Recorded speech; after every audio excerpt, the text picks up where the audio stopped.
Bismillahirrahmanirrahim. Alhamdulillah wassalatu wassalamu ala habibina Rasulillah wa ala alihi wa sahbihi wa man tabi'a hudahu ila yaumil qiyamah.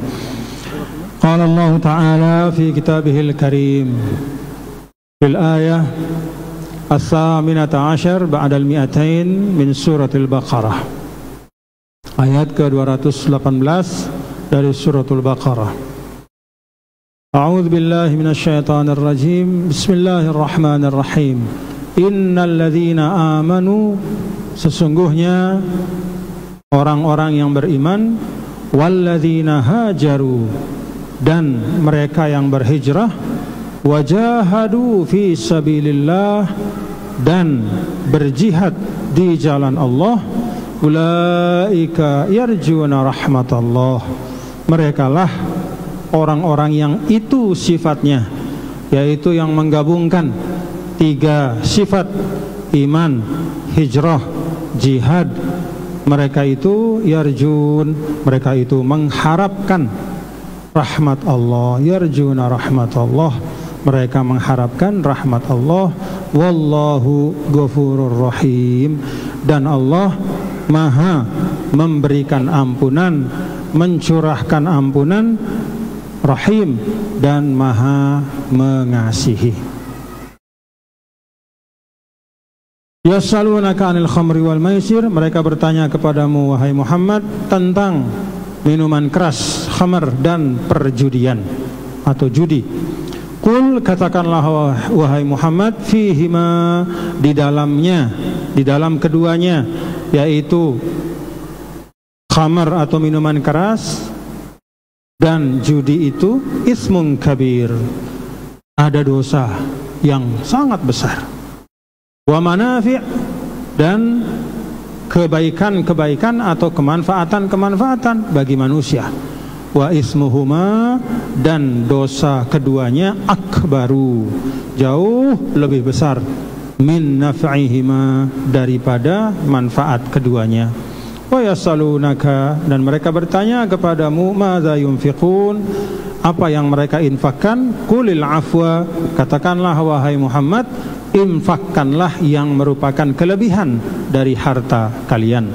Kadzalika, demikianlah, yubayyinullahu, Allah telah menjelaskan, lakum, bagi kalian semua, al-ayat, yaitu ayat-ayatnya. Ayat-ayatnya maksudnya ya ayat-ayat yang tertulis maupun ayat-ayat yang terhamparkan dalam kehidupan, la'allakum tatafakkarun, agar kamu senantiasa berfikir. Wallahu subhanahu wa ta'ala a'lam.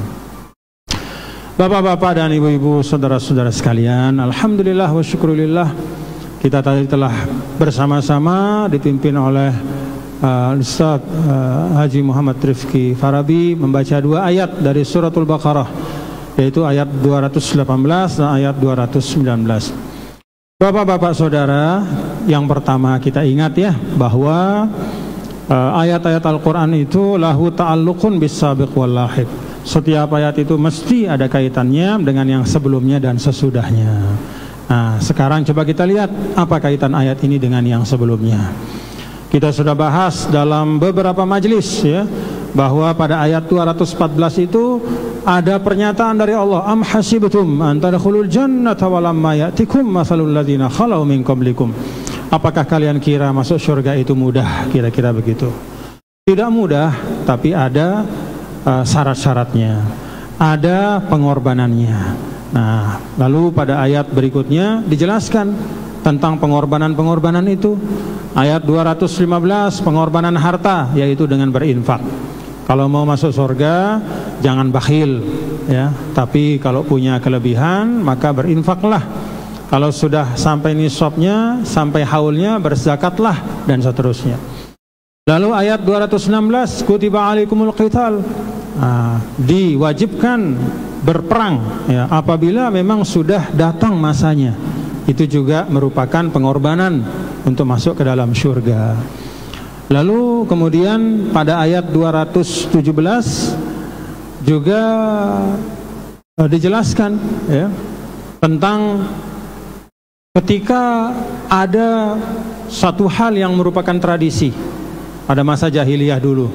Tidak boleh berperang pada bulan-bulan yang diharamkan. Tetapi ada suatu keadaan di mana terpaksa harus mengangkat senjata, ya. Maka kebiasaan atau adat itu juga kemudian tidak serta-merta diikuti 100%. Tetap, ya, membela agama Allah, mempertahankan kebenaran, memperjuangkan dakwah, itu yang utama. Nah, sekarang kemudian masuk kepada cobaan yang berikutnya, ya. Apa itu? Innalladzina amanu, sesungguhnya orang-orang yang beriman, walladzina hajaru, dan mereka berhijrah. Nah, ini juga cobaan. Karena dulu di Mekah itu sahabat-sahabat Nabi yang kaya itu banyak, ada juga yang miskin. Yang senang hidupnya itu banyak, ada juga yang susah. Ada Sayyidina Abu Bakar itu hidupnya senang, ya, dalam arti banyak hartanya, orang kaya lah bahasa kita. Kemudian adalah Mus'ab bin Umair, ya, seorang pemuda yang wajahnya gagah, menjadi idaman dari gadis-gadis di Mekah. Hartanya juga berlimpah, keturunannya hebat, ya. Tetapi ketika mereka sudah memilih beriman bersama Nabi besar Muhammad sallallahu alaihi wasallam, mereka sanggup untuk berhijrah, berkorban. Nah, jadi ini uraian tentang macam-macam cobaan-cobaan yang suka tidak suka mesti kita lewati dalam proses menjadi orang yang beriman dan berislam yang baik. Nah, itu jadi hubungannya ke situ, ya. Jadi di sini kalau sebelum-sebelumnya ada cobaan harta, ada cobaan perang, ini lebih lagi bukan sekedar harta, tapi bahkan meninggalkan tanah air, meninggalkan desanya, ya, terpaksa pergi, ya, karena mempertahankan imannya. Pergi dalam keadaan senang, ya, meninggalkan semua hasil perdagangan. Itu sesuatu yang sangat berat, tidak mungkin dapat dicapai kecuali oleh orang-orang yang beriman. Bapak-bapak saudara, kita dapat mengambil beberapa hal dari ayat ini, ya. Yang pertama, kita lihat min adatil Quran, ya.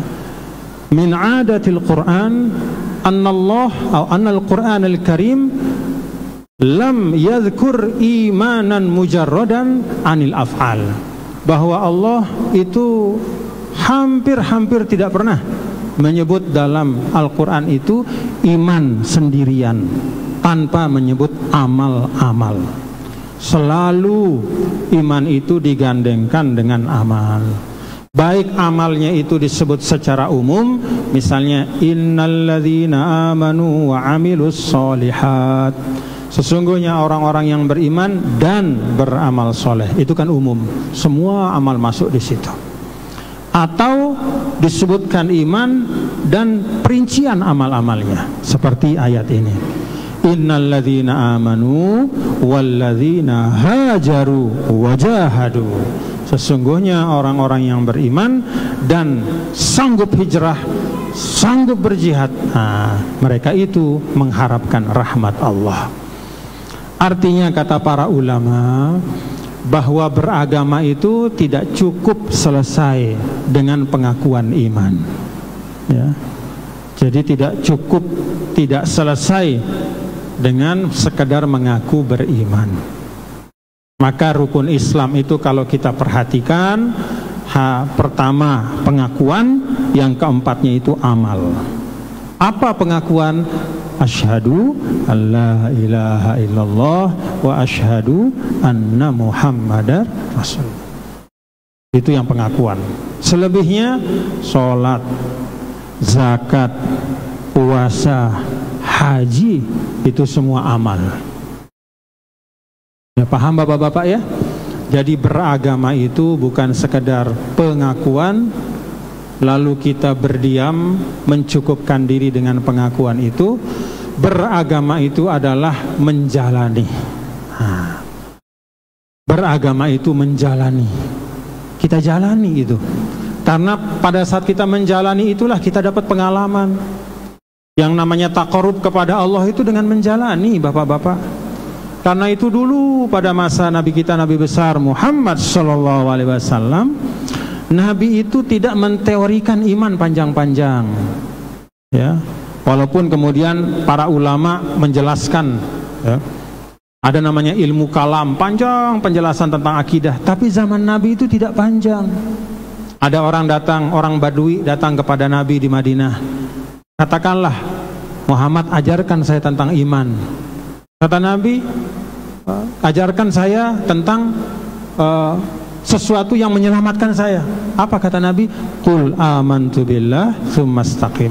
Katakanlah saya beriman lalu istiqomah. Kata para ulama, istiqomah itu artinya menjalani kehidupan. Makanya bapak-bapak, saudara-saudara, iman itu atau beragama itu tidak harus kita tahu teorinya banyak-banyak, ya. Kita tahu pokok-pokok tentang iman dan Islam, selebihnya kita beramallah sesuai dengan pengetahuan kita. Yang banyak pengetahuannya harusnya banyak dia beramal. Misalnya ada orang tuan guru disebut, misalnya seperti saya, ya kewajiban saya harus beramal lebih karena pengetahuan saya lebih banyak. Sesuai dengan pengetahuan kita, ya sambil terus kita belajar, tapi yang sudah ada itu kita amalkan. Amalkan. Ya. Di dalam pengamalan itulah letak keberkahan. Jadi ini yang pertama yang kita ambil dari ayat ini, iman, pengakuan, ya, beragama itu tidak cukup hanya dengan sekadar pengakuan, tapi harus diiringi dengan pengamalan yang sungguh-sungguh dalam kehidupan.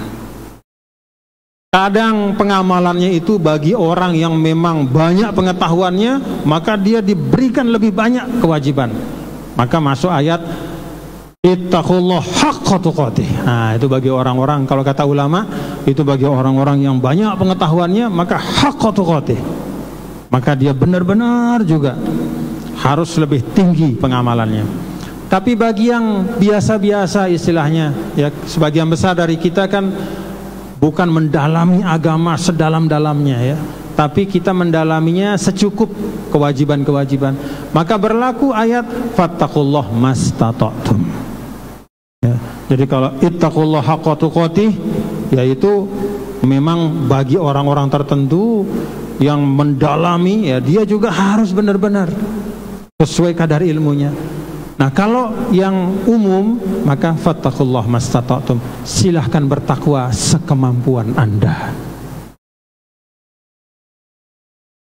Tapi jangan tinggalkan amal-amal itu, karena beragama itu pengamalan. Ya, begitu ya bapak-bapak ya, itu yang pertama.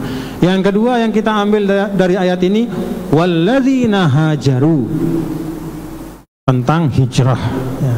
Jadi tentang konsep hijrah.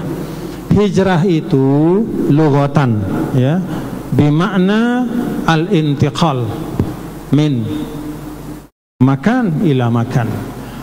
Kalau secara bahasa yang namanya hijrah, ya, itu artinya meninggalkan atau pindah. Itu secara bahasa, ya. Baik itu meninggalkannya secara fisik ataupun non fisik. Dari satu tempat kita pindah ke tempat yang lain, itu namanya hijrah. Dari satu sifat kita beralih kepada sifat yang lain, itu hijrah. Itu secara bahasa. Kemudian ketika datang Islam, mana hijrah itu diberikan muatan yang lebih oleh agama kita. Apa tambahan muatannya? Tambahannya adalah bahwa yang dinamakan hijrah secara fisik, nah, itu berlaku dalam dua keadaan. Yang pertama, min daril kufri ila daril Islam, dari suatu negeri atau tempat yang tidak boleh beragama Islam di situ, dilarang, maka wajib bagi seorang muslim untuk pindah ke tempat yang tidak dilarang untuk beragama Islam. Itu namanya min daril kufri ila daril Islam. Yang kedua, al-hijratu min darisu ila daris sholah. Pindah dari satu tempat, katakanlah kampung atau desa yang isinya semua orang bikin maksiat di situ, tidak ada yang bikin kebaikan. Sampai akhirnya kita takut, kalau kita tetap di situ nanti kita ikut, tidak kuat kita menjaga diri kita. Nah, kalau sudah merasa yakin tidak mampu menjaga diri, maka dalam Islam itu diminta untuk pindah ke tempat yang di situ kita bisa menjaga iman kita, bisa menjaga amal kita. Itu makna hijrah secara fisik dalam Islam, yaitu dari negara atau tempat yang tidak boleh beriman, kufur semuanya dan harus kufur, maka diminta kita pindah kepada tempat yang di situ kita bisa beriman dengan baik. Atau dari suatu tempat yang di situ ahli maksiat dan tidak dimungkinkan untuk beramal soleh.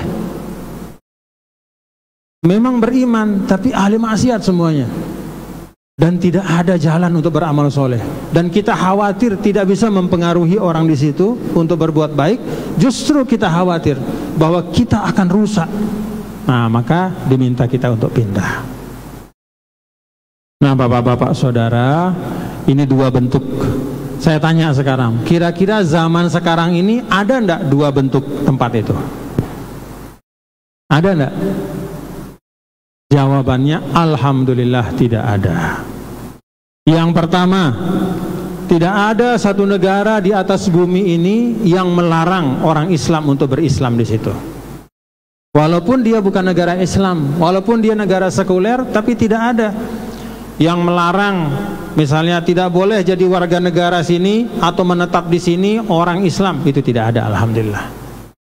Artinya hijrah dalam bentuk yang pertama itu alhamdulillah ya, tidak ada sekarang. Kalau dulu, zaman dulu tuh di Mekah itu terjadi, tapi kalau sekarang alhamdulillah, mau namanya di Amerika, di Australia, di Inggris, di mana-mana, alhamdulillah bebas. Dalam arti tidak dilarang kita menjadi seorang muslim, alhamdulillah. Yang kedua, tempat yang sepenuhnya maksiat, tidak ada jalan untuk amal soleh, ada nggak? Alhamdulillah tidak ada juga ya. Ada tempat yang banyak hal-hal tidak baik, tapi alhamdulillah ada juga ruang kebaikan. Bahkan bisa jadi kalau kita ada di situ, justru kita tertantang untuk berdakwah. Makanya saudara-saudara kita yang di Gili Trawangan itu mungkin lebih besar pahalanya ya, daripada yang ada di desa yang lain misalnya. Kenapa? Tantangannya besar, tapi Masya Allah mereka bisa bangun masjid 2 besar, dan setiap 5 waktu selalu terdengar azan, yang bahkan azan itu sampai terdengar oleh turis-turis dan membuat hati mereka tertarik. Itu dakwah. Jadi kalau ada satu tempat ya, selama masih ada ruang bapak-bapak, saudara-saudara untuk menjalankan kebaikan, bahkan menyuarakan kebaikan, jangan tinggalkan tempat itu. Walaupun kalau bahasa Sasaknya wah belau bedaya, tapi tetap ya, karena siapa tahu di situ ada kebaikan. Nah, jadi dalam Islam hijrah secara fisik itu dimuatkan dengan makna yang lain oleh agama kita dalam 2 makna yang tadi. Ada juga hijrah dalam makna non fisik. Kalau secara bahasa hijrah non fisik itu artinya pindah dari satu kebiasaan kepada kebiasaan yang lain, maka dalam Islam hijrah yang non fisik itu ditakyid dengan satu sifat, yaitu pindah dari sifat yang tidak baik kepada yang baik. Kalau hijrah secara agama, secara bahasa dalam arti non fisik adalah merubah diri dari satu sifat kepada sifat yang lain. Kalau dalam Islam, merubah diri dari sifat yang tidak baik kepada yang lebih baik, pada yang baik. Jadi itu penambahan makna ya. Dan itu ada dalam Al-Quran. Contoh ya, hijrah dalam makna non fisik dalam Al-Quran, warrujza fahjur ya. Hijrahlah engkau dari sifat ya, kekejian. Nah, maka orang-orang jahiliyah misalnya nanam anaknya, tanam hidup-hidup, minum minuman keras sembarangan di mana-mana segala macam, kemudian berjudi segala macam, diminta mereka hijrah dari sifat itu kepada sifat yang mulia. Itu hijrah non fisik, tetap di tempat itu tapi sifat yang berubah. perbuatan yang berubah. Ya. Di dalam hadis juga ada al-muhajir man hajara manahallahu anhu. Kata Nabi kita, Nabi besar Muhammad sallallahu alaihi wasallam, bahwa hakikat dari orang yang berhijrah adalah meninggalkan apa yang dilarang oleh Allah Subhanahu wa taala. Nah, kalau hijrah dalam makna ini berlaku enggak buat kita? Berlaku apa enggak, Bapak-bapak? Berlaku sampai kapan? Sampai hari akhir. Sampai hari akhir. Jadi itu konsep hijrah. Jadi kalau ada orang bicara, yuk kita hijrah, maka untuk zaman sekarang itu bukan berarti kita meninggalkan rumah kita, meninggalkan desa kita, meninggalkan Indonesia. Jangan. Kalau kita meninggalkan Indonesia, nanti Indonesia diisi dengan orang yang aneh-aneh. Justru Indonesia ini harus diisi sebanyak-banyaknya dengan orang-orang yang punya orientasi kebaikan. Jadi jangan mau, ya. Ada istilahnya misalnya dulu ada namanya Daesh, ISIS di Irak tuh, Suriah, memproklamirkan diri sebagai negara Islam, lalu mengajak orang dari seluruh dunia untuk pindah meninggalkan negaranya masing-masing ke sana. Apa yang mereka jumpai akhirnya? Tidak ada yang bersyukur, semuanya menyesal. Begitu sampai ke sana, ternyata yang mereka jumpai adalah perang yang tidak berkesudahan. Anaknya terlantar, rumah tangganya hancur, nafkah tidak bisa, akhirnya hancur lebur. Sebagian akhirnya pulang kembali ke Indonesia. Kalau kita tanya enak nggak di situ, semuanya mengatakan tidak enak. Jangankan mau mendapatkan jalan untuk mencapai kemuliaan, mempertahankan hidup saja susah. Nah, jadi pada bapak-bapak, saudara-saudara, hijrah dalam arti fisik itu sudah tidak diperlukan, ya. Tetap kita di Indonesia, tetap kita di, kalau kita orang NTB misalnya, daerah kita tetap kita di NTB ini, ya, untuk mengisinya dengan hal-hal yang baik. Yang diperlukan hari ini dan seterusnya adalah hijrah dalam makna non fisik. Saya berhijrah dari hal yang buruk, kebiasaan yang tidak baik, ya, mulai dari yang kecil-kecil lah, ya, malas-malasan harus jadi rajin, ya. Selama ini hanya sholat wajib saja, tambah dengan yang sunnah. Ya, mulut suka mengumpat, stop. Kalaupun tidak bisa berzikir, paling tidak jangan mengumpat. Ya, paling tidak stop tuh. Medsos yang nggak keruan-keruan tuh, hoax segala macam, stop. Jadi itu bagian dari hijrah. Nah, konsep hijrah dalam arti yang paling mendasar adalah meninggalkan setiap perilaku dan ucapan, ya, karakter yang tidak baik menuju kepada yang lebih baik. Lalu yang ketiga yang kita ambil dari ayat ini adalah wajahadu.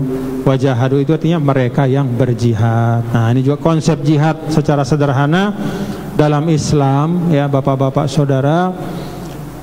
Berjihad itu macam-macam bentuknya, ya. Yang paling berat, ya, tahu enggak jihad yang paling berat? Itu yang disebut oleh Imam Bukhari dalam Sahih Bukharinya, babu man jahada nafsahu fi taatillah. Itu yang paling berat. Maka dibikin satu bab khusus oleh Imam Bukhari dalam kitab Sahihnya, bab tentang orang yang berjihad melawan hawa nafsunya untuk menjaga ketaatan kepada Allah. Itu yang paling berat. Itu yang setiap kali kita temui. Kalau musuh yang di luar berupa musuh perang, itu jarang kita temui. Bahkan tidak boleh kita berdoa mencari-cari musuh, nggak boleh. Tapi kalau datang kita hadapi. Kenapa kita tidak boleh mencari-cari musuh? Karena musuh yang ada saja dalam diri kita ini belum tentu bisa kita kalahkan. Maka Nabi mengatakan al-mujahid man jahada nafsahu. Orang yang disebut pejuang sejati, kata Nabi, adalah man jahada nafsahu. Orang yang berjihad melawan hawa nafsunya.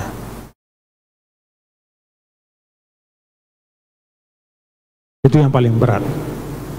Maka dalam hadis yang lain, a'da'ika allazi baina jambaika. Musuh terbesarmu adalah antara dua tulang rusukmu. Apa itu? Ini hawa nafsu. Nah, di sini hijrah jihad, ya, digandengkan dengan iman untuk menunjukkan bahwa dua perkara ini adalah dua perkara yang pokok, yang kalau dilaksanakan oleh manusia dengan baik, ya, maka ulaika yarjuna rahmatallah. Nah, ini yang keempat yang kita ambil, yang terakhir dari ayat ini, ulaika yarjuna rahmatallah. Yarju, nah, bahasa Al-Quran itu, ya, kita tetap diingatkan oleh Allah. Ulaika yarjun, mereka itulah yang berharap. Kenapa dikatakan berharap? Tidak dikatakan pasti dapat rahmat Allah. Kenapa, bapak-bapak, saudara-saudara? Ada dua sebab, kata ulama. Yang pertama, li'annahu la yadri bima yukhtamu amaluhu. Karena tidak pernah ada orang yang tahu bagaimana dia mengakhiri hidupnya. Jadi jangan terlalu yakin dalam arti sampai sombong, ya.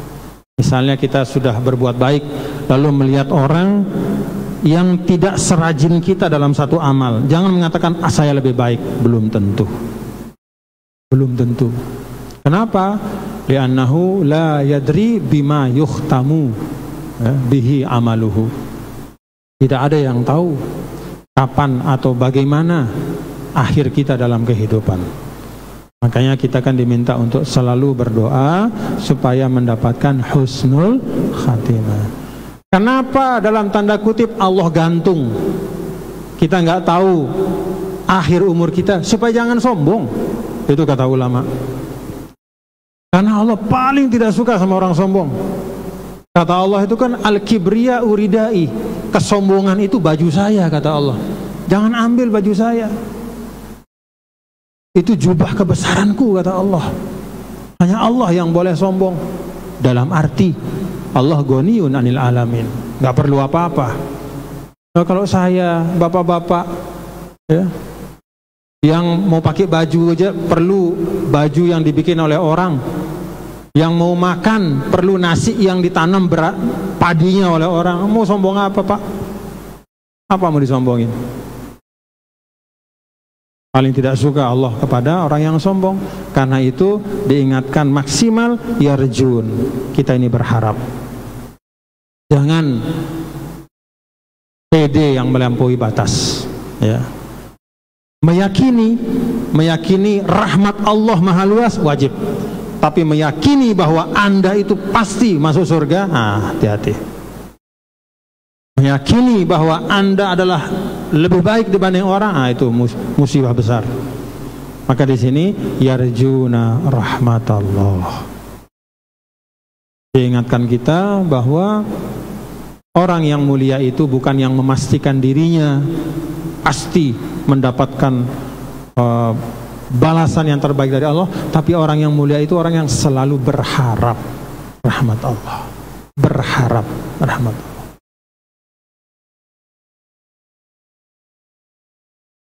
Wallahu ghafurur rahim, dan Allah Ghafur, ya, Rahim, Allah maha mengampuni dan maha mengasihi.